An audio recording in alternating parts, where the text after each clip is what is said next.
Il faut absolument qu'on sache que c'est une catastrophe naturelle.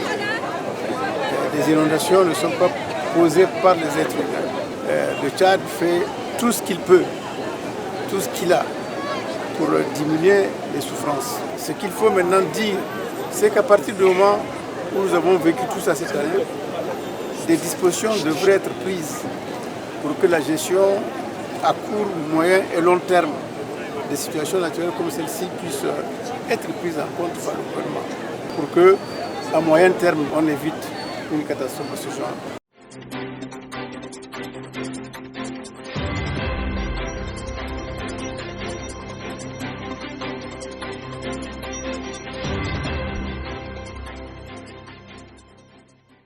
Une catastrophe naturelle ne se prévoit pas. On nous a traités de tous les noms, comme si nous avions la capacité de prévoir les inondations de l'année dernière. Même les pays développés eux-mêmes rencontrent des catastrophes. Les pays les plus développés affrontent des catastrophes qu'ils n'ont pas prévues. À plus forte raison, des pays comme les nôtres qui sont démunis sur tous les plans et en particulier en matière de prévision.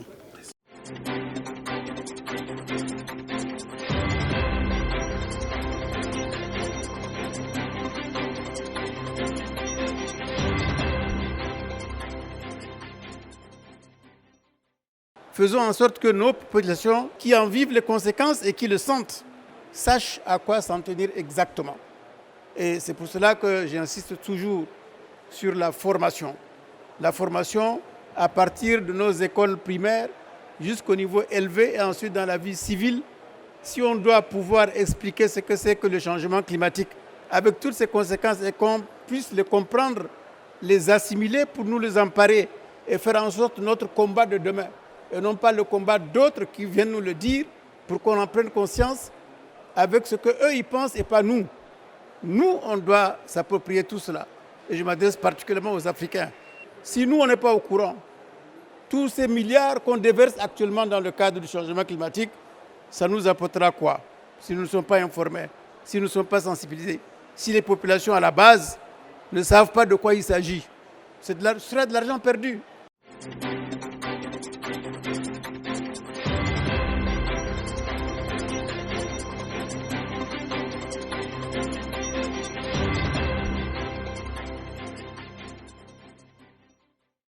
L'énergie, c'est quelque chose d'important dans un pays, ce n'est plus un luxe. Le développement ne s'arrête jamais. Le gouvernement sera toujours là à leur côté pour que le grand projet d'électrification ne s'arrête jamais et qu'on aille dans les énergies renouvelables et le gouvernement explore toutes les pistes pour cela.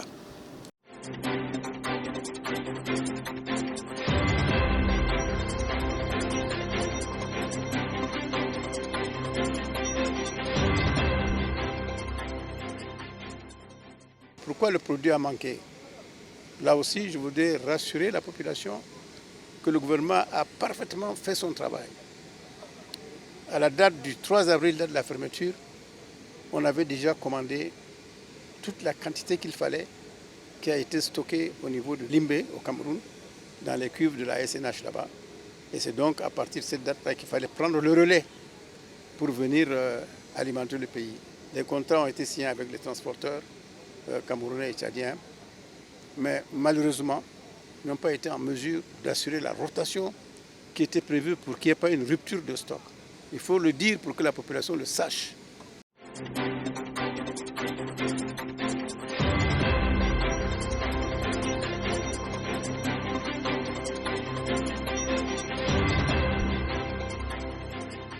Le gouvernement de la République du Tchad est très préoccupé par la situation politique qui prévaut depuis quelques mois au Soudan voisin, dont les ramifications frappent notre pays de plein fouet.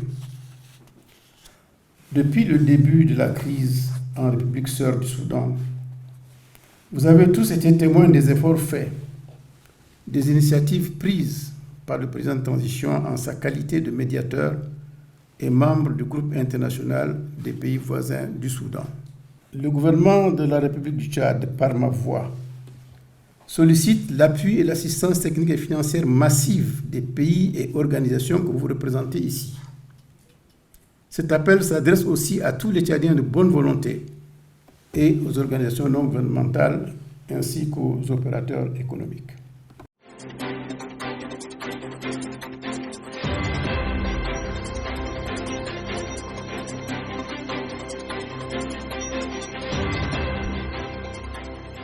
Avec ce que les Chinois sont en train de faire le plus beau cadeau qu'on doit faire aux jeunes. Parce qu'il s'agit essentiellement ici de la jeunesse.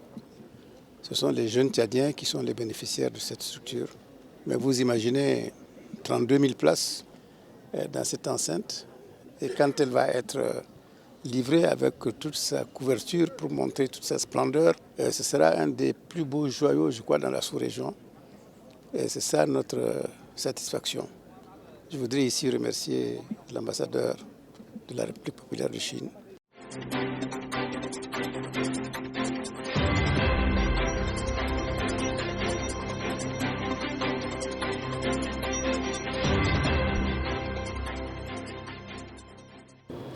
Dans le cadre de la politique de paix et de sécurité du gouvernement, il est important que les armes en circulation, elles sont très nombreuses dans notre pays, puissent être récupérées par les forces de sécurité qui doivent en faire un bon usage. Au-delà de cela, il faut surtout dire à la population que détenir illégalement des armes augmente l'insécurité dans le pays.